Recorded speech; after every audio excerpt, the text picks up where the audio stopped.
If I could pick one muscle most men struggle to grow, it would be the chest. No matter what workouts they do, exercises they perform, it just doesn't seem to grow. And I used to be the same. I used to think it was impossible to get the chest that I always wanted, that when you scroll on social media, so many individuals seem to have. Now I've been training for 13 years and I've built a chest that I'm incredibly proud of. And I've also done the same for clients such as Lee, Charlie, and David, taking on average just 16 weeks. And these are the exact 3 chest exercises that they all included, and I do as well, every single week for their chest to grow. Before we jump into the movements, it's important to understand what's required to build a big chest. So when I'm building a chest workout, these are the 3 things I consider when picking an exercise. 1, the stretch. The stretch portion of a movement is the most important aspect because it is the one what builds the most amount of muscle. So when selecting a movement, it's important to consider one that will give you a nice deep stretch. 2, stability. The more stable you are, the less you involve other muscles and the more direct tension and force you can put on the muscle you intend to grow,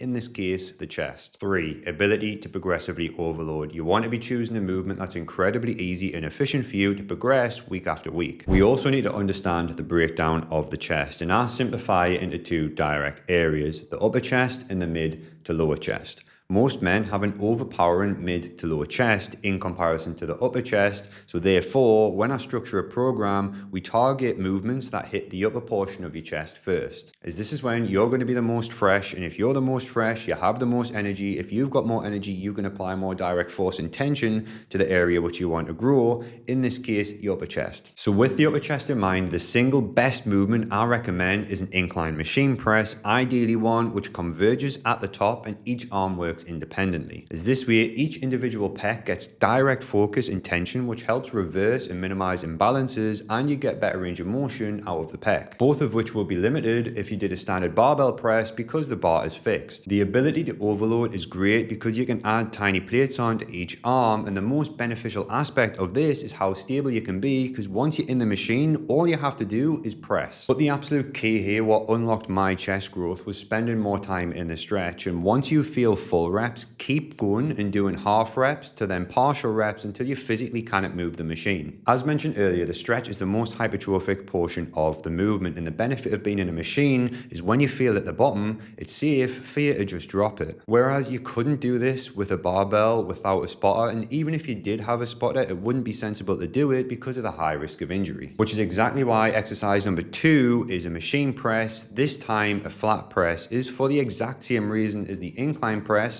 You get a good amount of stability, you get a fantastic stretch, and it's incredibly easy to overload, which all add to generating as much tension in your chest for it to grow as possible. Now, if you don't have access to a good machine because your gym doesn't have it, not to worry, you can still do an incline press and a flat press with a dumbbell. It's just not going to give you as much stability and it's harder to set up for the first rep. But they offer a much better stretch than a barbell, and if you control the negative, sit in the stretch, rep out half reps and partials, then you'll still build a massive chest. The final exercise you should include every single week is a fly, but not a standard fly, a seated one. Is by sitting down, you allow yourself to be significantly more stable, which will allow you to load much heavier. And the benefit of doing it on the cables is you get a really good stretch, but it also keeps tension consistent throughout the duration of the movement. However, a common mistake I see people making all of the time is keeping the arms straight at the bottom and the arms bent at the top, which are both detrimental to muscle gain. Instead, focus on bending your arms at the bottom to get a deep stretch on the pec, and then when you're coming up,